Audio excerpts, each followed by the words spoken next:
Have you ever wondered how the underdog colonies managed to defeat the mighty British Empire in their fight for independence? The American Revolutionary War, a tumultuous period in the latter half of the 18th century, offers a thrilling tale of rebellion, resilience, and revolution. This was a time when 13 American colonies, feeling the heavy yoke of British rule, rose in unison to challenge the might of an empire. The war was marked by several fierce battles, but today we're zeroing in on the Battle of Yorktown, a decisive face-off that marked a turning point in this historic war.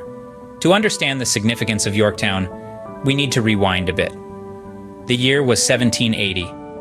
The war had been raging for 5 years. The American forces, led by General George Washington, were grappling with the superior firepower and strategic prowess of the British.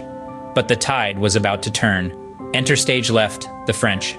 An alliance with France brought much-needed military support to the beleaguered colonies.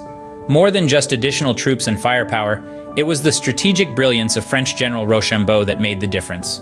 He joined forces with Washington, and together they orchestrated a plan to corner the British. September 28, 1781, marked the beginning of a siege that would change the course of history. On this autumn day, American and French troops arrived in Yorktown, Virginia, with a clear strategy: to encircle the British forces and sever their escape routes by land and sea. The Allied forces, under the leadership of General George Washington and French General Comte de Rochambeau, were a formidable force. The plan was straightforward, yet daring: to create a vice-like grip around the British troops. By land, the Americans and French would form a relentless circle of pressure.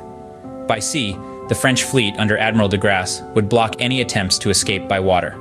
It was a classic siege strategy, designed to squeeze the British into submission.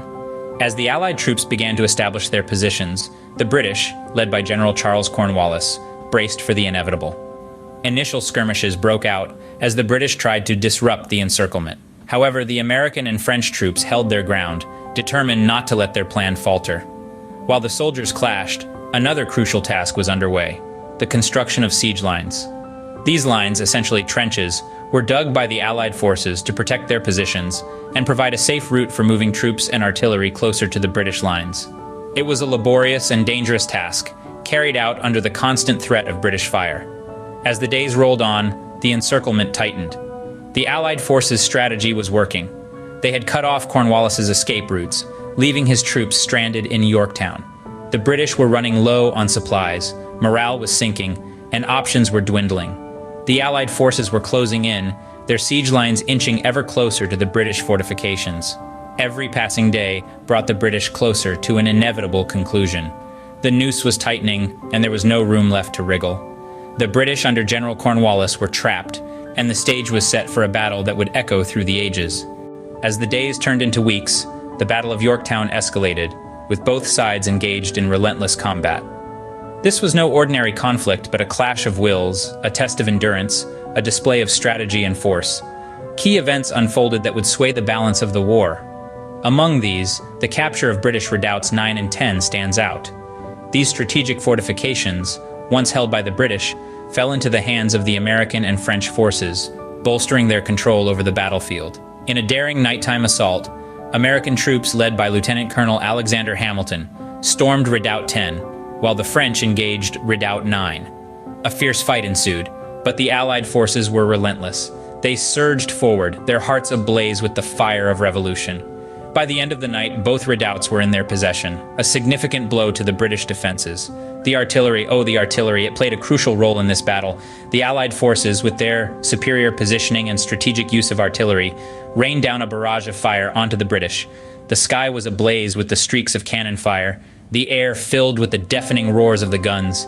Their relentless bombardment gradually wore down the British, their defenses crumbling under the onslaught. Yet amidst the chaos of war, there was a sense of desperation seeping into the ranks of the British. Supplies were dwindling, reinforcements were nowhere in sight. Their once formidable force was slowly being chipped away by the relentless Allied assault. The situation was grim, yet they fought on, their red-coated forms a testament to their unyielding spirit. But every day that passed brought the British one step closer to a reality they were not ready to face: defeat.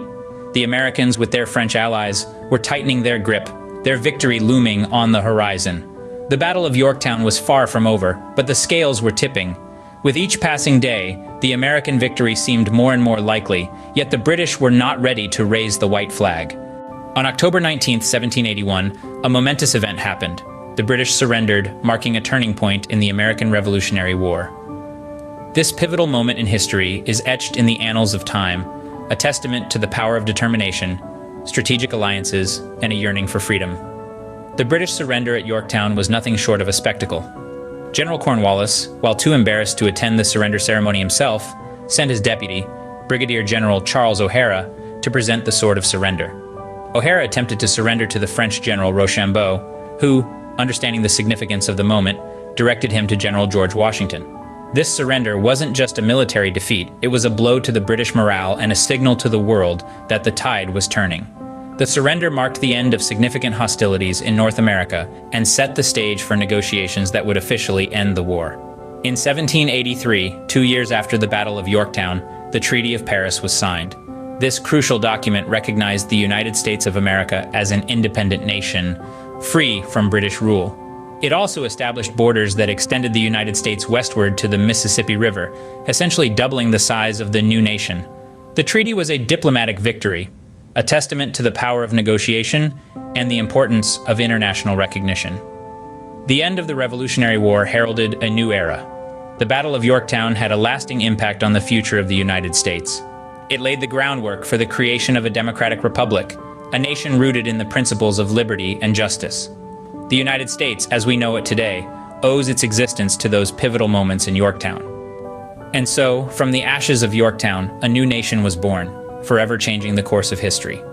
The Battle of Yorktown serves as a stark reminder of the power of strategic planning, alliances, and the indomitable spirit of people fighting for their freedom. The echoes of this battle still resonate, reminding us of the sacrifices made and the victories won in the name of liberty.